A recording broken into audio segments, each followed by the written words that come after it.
غصے میں بھی سنبھل کے بولیں کہ نہ بعد میں پچھتانا پڑے، نہ بعد میں معذرت کرنی پڑے، نہ اللہ کی بارگاہ میں مجرم ہو کے کھڑے ہوں کہ ایک زبان کا بول جہنم کی وادیوں میں پھینک دیتا ہے اور ایک زبان کا بول جنت کے عالی شان درجات تک پہنچا دیتا ہے۔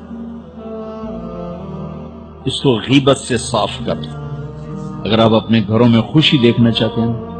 تو اپنے گھر کی نجی مجلس میں بھی غیبت کو ختم کر دیں۔ اب بچے بیٹھے ہیں، بیوی ہے، خامد ہے، ماں ہے، باپ ہے، بہن بھائی بیٹھے، سارا دن جو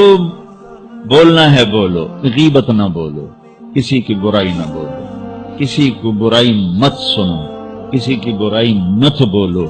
آپ کے دلوں کو اللہ سکون دے دے، نہ دیکھو، نہ بولو، نہ سنو، تو آپ کے دل پرسکون ہو جائیں۔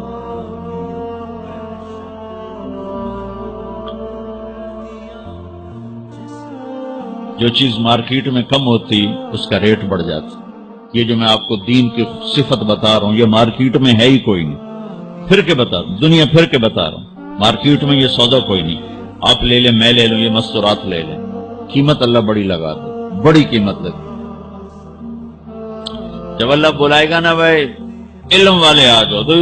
بڑا مجمع ہوگا، اللہ کہے گا بھائی ذکر والے آ جاؤ، نمازی آ جاؤ، روزے والے آ جاؤ، حج والے آ جاؤ، عمرے والے آ جاؤ، ایک بہت بڑا مجمع ہوگا۔ جب اللہ کہے گا زبان کی حفاظت والے آ جاؤ، اچھے اخلاق والے آ جاؤ، تو ہمارے پنجابی کہتے ہیں ٹاما ٹاما کوئی اٹھے گا تو کوئی اٹھ کے دکھائی دے گا۔ پھر ان کو جو پروٹوکول ملے گا نا وہ نہ کسی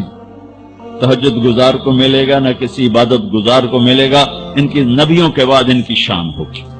نبیوں کے بعد ان کی شان ہوگی، کہ یہ مارکیٹ میں سودا ہے ہی نہیں۔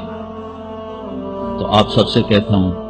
پوری زندگی سے، میں صرف حج سے متعلق بات نہیں کر رہا ہوں، میری آپ کی پوری زندگی کو خوبصورت بنانے والا عمل عرض کر رہا ہوں کہ اس زبان کو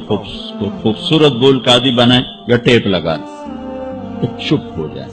ضرورت کی بات کرو، ہنسی مذاق کی بات کرو، دل دکھانے کی بات کرو،